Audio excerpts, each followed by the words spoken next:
नमस्कार। आज हम शिवलिंग से जुड़े 10 प्रमुख रहस्यों के बारे में जानेंगे और ये भी जानेंगे कि भारत में स्थित प्रमुख शिवलिंग कहाँ पर स्थित है। आइए शुरू करते हैं।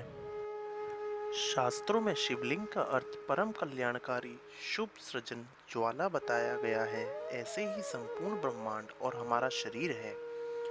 हमारी आत्मा प्रकृति के मध्य में स्थित है, या यूं कहें कि हम स्वयं ही इस प्रकार हैं, बिंदु रूप में। शिवलिंग की गलत व्याख्या करने वाले या तो अज्ञानी हैं या फिर जानबूझकर ऐसा कर रहे हैं। तो आइए जानते हैं शिवलिंग के 10 आश्चर्यजनक रहस्य। देश के प्रमुख शिवलिंग कुछ इस प्रकार है। सोमनाथ, गुजरात। मल्लिकार्जुन, आंध्र प्रदेश। महाकाल, मध्य प्रदेश। ममलेश्वर, मध्य प्रदेश। बैद्यनाथ, झारखंड। भीमाशंकर, महाराष्ट्र। केदारनाथ, उत्तराखंड। विश्वनाथ, उत्तर प्रदेश। त्र्यंबकेश्वर, महाराष्ट्र।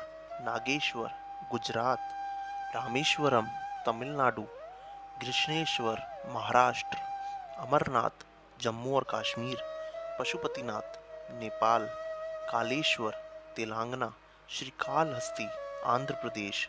एकाम्बरेश्वर, तमिलनाडु। अरुणाचल, तमिलनाडु। तिलई नटराज मंदिर, तमिलनाडु। लिंगराज, उड़ीसा। मुरुदेश्वर मंदिर, कर्नाटक। शोर मंदिर, महाबलीपुरम, तमिलनाडु। कैलाश मंदिर, एलोरा, महाराष्ट्र। कुंभेश्वर मंदिर, तमिलनाडु। बादामी मंदिर, कर्नाटक आदि कई प्राचीन और चमत्कारिक मंदिर प्रसिद्ध हैं। शिवलिंग के प्रकार।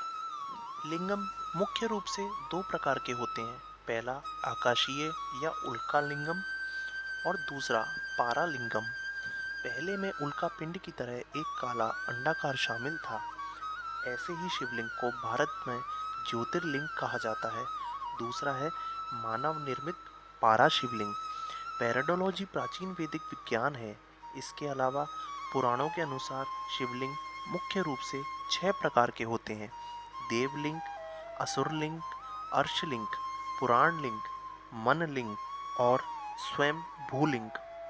अब हम जानेंगे शिवलिंग के विन्यास के बारे में।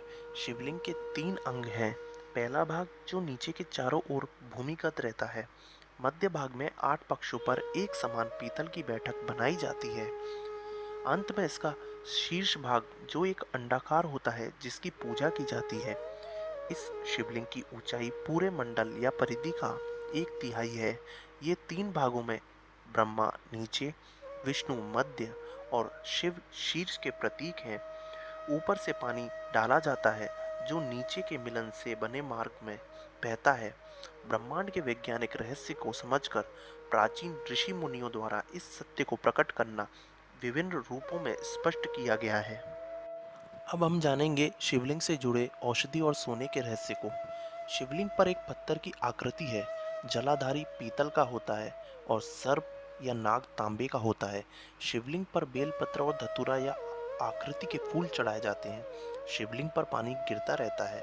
कहा जाता है कि ऋषियों ने शिवलिंग को प्रतीकात्मक रूप से या प्राचीन विद्या को बचाने के लिए कुछ इस तरीके से बनाया गया है कि शिवलिंग यानी पारा, जलाधारी यानी पीतल धातु, सांप जैसे गुण रहस्य को समझकर इसका लाभ उठाया जा सके।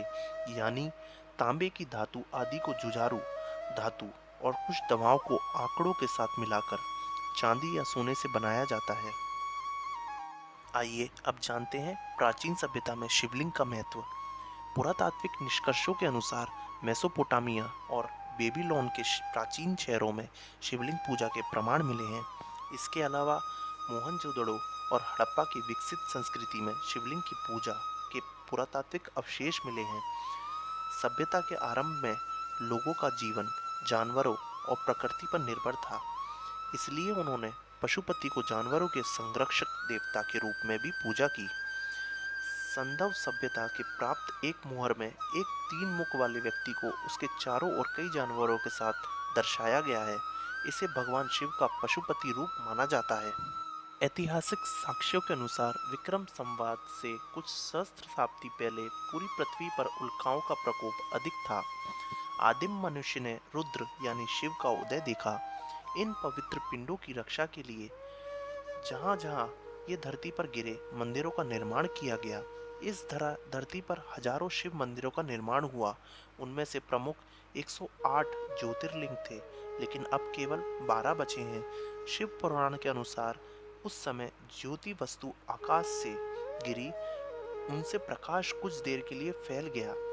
ऐसे कई उल्कापिंड आसमान से धरती पर गिरे। अब हम जानते हैं शिवलिंग की पूजा कब शुरू हुई। भगवान शिव ने श्रेष्ठता पर ब्रह्मा और विष्णु के बीच विवाद को सुलझाने के लिए एक दिव्य लिंग यानी ज्योति का खुलासा किया। ब्रह्मा और विष्णु ने इस ज्योतिर्लिंग के आदि और अंत को जानकर शिव के दिव्य रूप के बारे में जान लिया। इस समय से शिव के प्रतीक के रूप में ज्योतिर्लिंग की पूजा को पर ब्रह्म माना जाता है। हिंदू धर्म में मूर्ति की पूजा नहीं की जाती है, लेकिन इसे शिवलिंग के रूप में और शालिग्राम को भगवान शंकर और विष्णु के देवता के रूप में पूजा जाना चाहिए। निराकार प्रकाश का प्रतीक है शिवलिंग। पुराणों में शिवलिंग को और भी कई नामों से संबोधित किया गया है, जैसे प्रकाश स्तंभ, अग्नि स्तंभ, ऊर्जा स्तंभ, ब्रह्मांडीय स्तंभ आदि। पुराणों में ज्योतिर्लिंग की उत्पत्ति को लेकर कई मान्यताएं हैं। शिव ईश्वर निराकार है, शिवलिंग उसी का प्रतीक है। ये स्पष्ट करना आवश्यक है कि भगवान शंकर या महादेव भी शिवलिंग का ध्यान करते हैं। इसे शिवलिंग कहा जाता है, जो शून्य, आकाश, अनंत, ब्रह्मांड और निराकार परम पुरुष का प्रतीक है। स्कंद पुराण में भी कहा गया है कि आकाश में स्वयं लिंग है, पृथ्वी इसकी पीठ या आधार है और सब कुछ अनंत शून्य से उत्पन्न हुआ है। इसमें ताल के कारण इसे शिवलिंग कहा जाता है। शिव पुराण में शिव को जगत और परम ब्रह्म की उत्पत्ति का कारण बताया गया है। शिव पुराण के अनुसार भगवान शिव पूर्ण पुरुष और निराकार ब्रह्म है। शिवलिंग ब्रह्मांड का प्रतीक है। संपूर्ण ब्रह्मांड शिवलिंग के रूप के समान है, जिसमें पानी है और पानी ऊपर से गिरता है। शिवलिंग का आकार प्रकार ब्रह्मांड में घूमते हुए हमारे मिल्की वे जैसा है। शिवलिंग वायुमंडल या समस्त अनंत ब्रह्मांड के साथ घूमती हुई पृथ्वी की अक्ष है। वायु पुराण के अनुसार समस्त सृष्टि जो प्रलय में लीन हो जाती है और सृष्टि जो पुनः निर्माण काल में प्रकट होती है, शिवलिंग कहलाती है। इस प्रकार संसार की समस्त ऊर्जा शिवलिंग का प्रतीक है। वस्तुतः ये समस्त सृष्टि बिंदु ध्वनि स्वरूप है। बिंदु है शक्ति और नाद है शिव। यही इन सब का आधार है। बिंदु और ध्वनि का अर्थ है ऊर्जा और ध्वनि। ये पूरे ब्रह्मांड का आधार है। ये कुछ रोचक तथ्य हैं शिवलिंग के बारे में। इसी के साथ हम आपसे विदा लेते हैं। हर हर महादेव।